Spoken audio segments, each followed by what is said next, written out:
Okay, some characteristics of pigs that we know. They have a super strong jaw as well as nose. They're known for rooting in the dirt, and in the wild they do root. So that nose and that snout can be pretty tough and can, scrape against you or even use you to put you off of your feet. They have a very low center of gravity, and so like this female here probably weighs 325 pounds. A full-size market hog would weigh 250 to 270 pounds, but yet they're still at your knee level. So they have a lot of weight, but it's distributed low and evenly across 4 square sets of feet. The feet have all of that weight on a relatively very small surface area. So when they do step on your toes or on your feet, there is quite a bit of pressure there as well. Pigs are known to fight with other pigs, and this might occur in the show ring or when you commingle pigs. It's always a good idea to step away from that situation.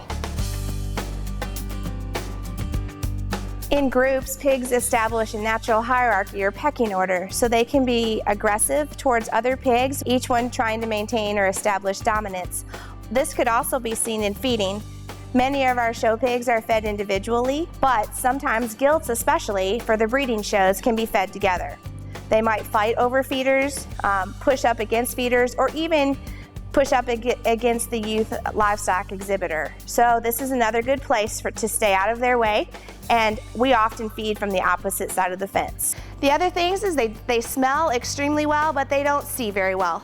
So putting them into a shadowy, dark place or moving them across down out of a trailer might often cause them to balk and come back on you, often onto your knee. Pigs are arguably the most intelligent of the livestock species that are shown, and they also have a very, very good memory. This can work for or against the livestock exhibitor. For example, when training the pig to load onto the scale or load onto a trailer, if they have a good experience, then they will remember that and it will be easier the next time. If they have a bad experience, get pushed on there too fast, are scared or startled in other ways, then they will remember that as well, and the next time it will be even harder.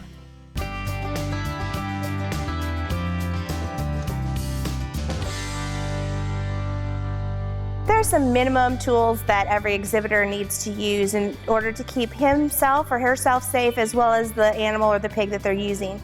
The first one would be either a whip or a pipe. These we refer to as steering devices. They're never used as weapons or anything but steering devices. And we train the pigs to respect these and to respond to simple and light taps. If you use a pipe at home, you should carry that all the way with you into the show ring. Same thing with a whip, because each pig will respond to the pressure that they have, and if they respond, then that keeps you safe as well. Another piece of equipment that is pretty essential is a sorting board, and this is simply to make the pigs go in a certain direction. This is really helpful when you're loading them either onto a scale to be weighed or onto the trailer. And since they're solid, the pigs don't see through them, and they'll only go forward towards the light.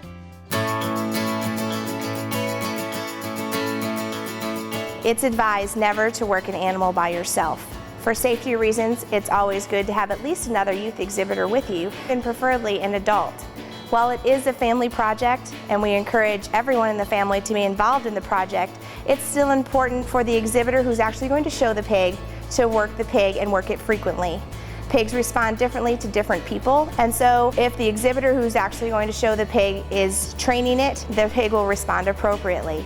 Small children are seen at a different vantage point and often have quick and jerky movements. This can startle the pig. There's often small children in a fair exhibition, so it's a good idea to expose your pig to a variety of sounds, noises to help get them used to that. One way to do this is to play a radio in the barn, flash photography, get them used to a variety of different situations, practice loading and unloading in the trailer, and often to walk and exercise them through different routes so that they don't become creatures of habit. We suggest that you approach slowly, calmly, and you will often approach them from the front since they will be curious and be looking at you. Where to stand when you're grooming them is to their side, and you're usually grooming them down their back, down their legs.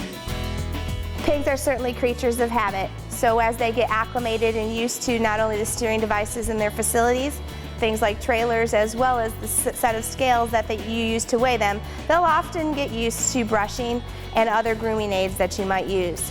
If pigs are exposed to a variety of situations, they will see that youth exhibitor as a calming agent. They will often respond very easily to the steering device, and we'll see that actually as a calming movement.